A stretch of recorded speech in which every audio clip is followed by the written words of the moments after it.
What's going on, guys? Long time no see. Out here in the garden, 1st of May, about to start planting some stuff out. As you can tell, I've been very busy propagating and growing things from seed. Everything is lush and vibrant. The raspberries down there doing fantastic. Onions are starting to really come in. These are little bunching onions can be picked at any time. Tons of them are ready to go. And this parsley I tried to overwinter is officially bolting, but nevertheless, those will actually provide tons and tons of flowers for pollinators. But that is not why I brought you along today. Today, we're talking about the unexpected results of adding wood chips. Yes, unbroken down wood chips from a tree company last fall. I showed you a video about that big mulch pile I had. But I put this on about 2 or 3 inches thick along all my flower beds. And I was out here trying to transplant. Got a little pepper seedling here, a little sugar rush peach. It's a little friend already been planted. The unexpected results. Now, I've already been transplanting a bunch of flowers in various parts of my garden that have had the same treatment. This is not a one-off thing, guys. I know people are leery about adding wood chips that are, fresh, basically, to their gardens, and rightfully so. You don't want to dig them into the soil because it will, kind of shock the nitrogen system. It's going to, lock the nitrogen up to break the wood chips down.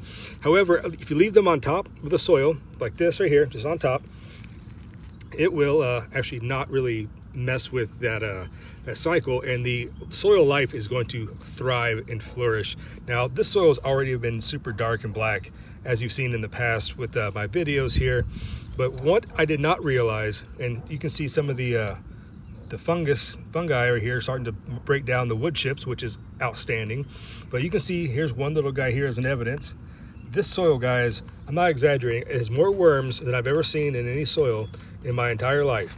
So the worms are going to break down these wood chips tremendously. And see what we got here.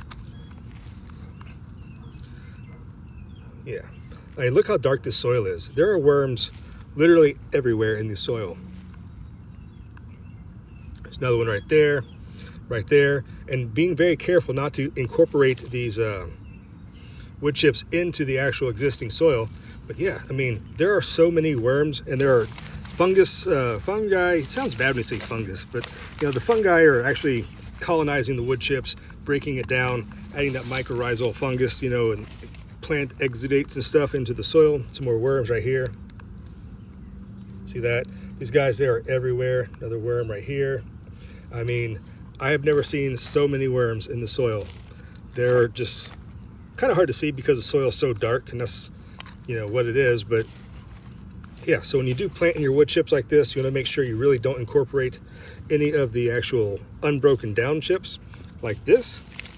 So what I'm going to do now is just basically pop my little plant in here, and this was multi-sown, so it wasn't grown in an individual tray, so that's why I had to break it apart and just carefully backfill around the plant as such, like that. And that plant is potted up, ready to roll, and it doesn't need any additional fertilizer. This soil is so fertile, and with the addition of these wood chips, the worm activity, and think about it, people purposely make worm bins, and they have big elaborate systems to collect vermicompost. Well, when you do the wood chips like this, worms are doing this all day long, right? They are absolutely just breaking stuff down nonstop every day as they eat and depositing it right into the soil.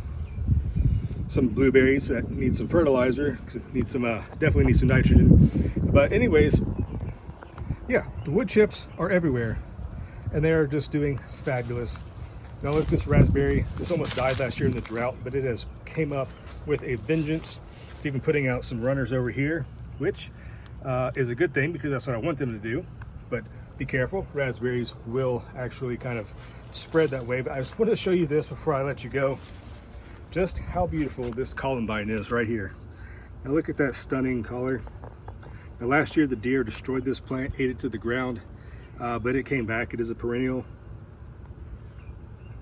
Look at those beautiful flowers. Now this is what wood chips can do for your garden. Take it from me, it does work, but do not dig them into the soil. Leave them as a top mulch. It will increase worm activity, soil fungi activity. Your plants will thrive. You don't need even to add any additional fertilizer if you do this long enough. The back to Eden method, or whatever they want to call it, it does have some merit, guys. Take it from me. The results speak for themselves. Have a good day, guys. I'll see you next time out here on the hillside.